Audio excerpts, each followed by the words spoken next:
ಬಳ್ಳಾರಿ ನಗರ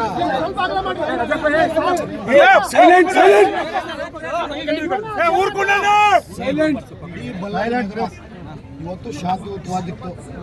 2.5 ವರ್ಷದಿಂದ ನಾವು ಅಧಿಕಾರಕ್ಕೆ ಬಂದ ಮೇಲೆ, ಕಾಂಗ್ರೆಸ್ ಪಾರ್ಟಿ ಅಧಿಕಾರಕ್ಕೆ ಬಂದ ಮೇಲೆ ಶಾಂತಿಯುತವಾಗಿ ನಡೆಸ್ಕೊಂಡು ಬರ್ತಿದ್ದೀವಿ.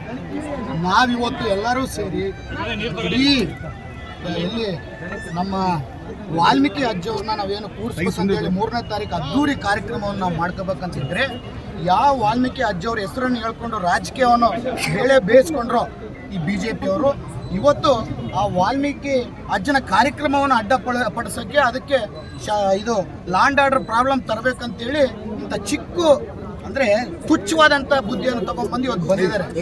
ಇವತ್ತು ಅವರು ವಯಸ್ಸಿದ್ರೆ 60-62 ಇರ್ಬೋದು, ನಮ್ಮದು 35. ರಕ್ತ ಕುದಿತಿರುತ್ತೆ. ಆದರೆ ವಾಲ್ಮೀಕಿ ತಾತ ನೋಡಿ ಇನ್ನೂ ಶಾಂತಿಯುತವಾಗಿ ಇವಾಗವರೆಗೆ ಸುಮ್ಮನೆ ಇದ್ದೀವಿ. ಆದರೆ ಇವತ್ತಿನ ಸಂದರ್ಭದಲ್ಲಿ ಇವತ್ತು ನಮ್ಮ ಹುಡುಗನಿಗೆ ಒಬ್ಬನಿಗೆ ಬುಲೆಟ್ ಬಿದ್ದು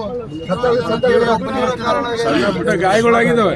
ಆ ಕಡೆ ಈಗ ನೋಡಿ ನಾವೇನನ್ನ ಇಷ್ಟು ಮಂದಿ ಇಷ್ಟು ದೊಡ್ಡ ಸಂಖ್ಯೆಯಲ್ಲಿ ಬಂದು ನಾವು ಎದಕ್ಕೆ ಮಾಡ್ತಿದೀವಿ ಅಂತಂದ್ರೆ, ಇವತ್ತು ಏನಿದು ನಡೆದಂತ ಏನು ಅವಮಾನ, ವಾಲ್ಮೀಕಿ ಅಜ್ಜನಿಗೆ ನಡೆದಂತ ಅವಮಾನ ಅಂತ ಹೇಳಿ ವಾಲ್ಮೀಕಿ ಅಜ್ಜನಿಗೆ ಇವತ್ತು ಅವಮಾನಕ್ಕೆ ನಾನು ಈ ಸೇಡನ್ನು ತೀರ್ಸ್ಕೊಂತೀನಿ. ಅವ್ರ ಮೇಲೆ BJP ಅವ್ರನ್ನ ನಾನು ಬಿಡೋದೇ ಇಲ್ಲ. ವಾಲ್ಮೀಕಿ ಅಜ್ಜವರು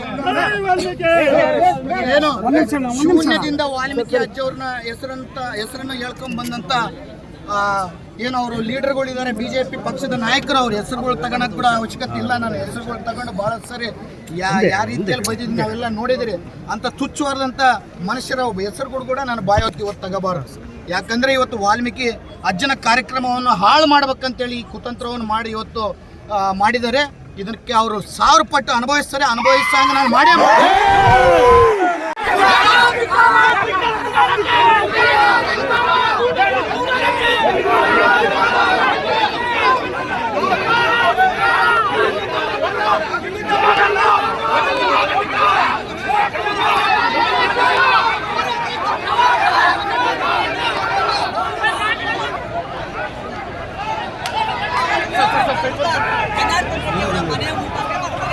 ಇಲ್ಲಿ ಬರದ್ರೆ ಏನೋ ಆಗ್ತದೆ ಮರ ಯಾರು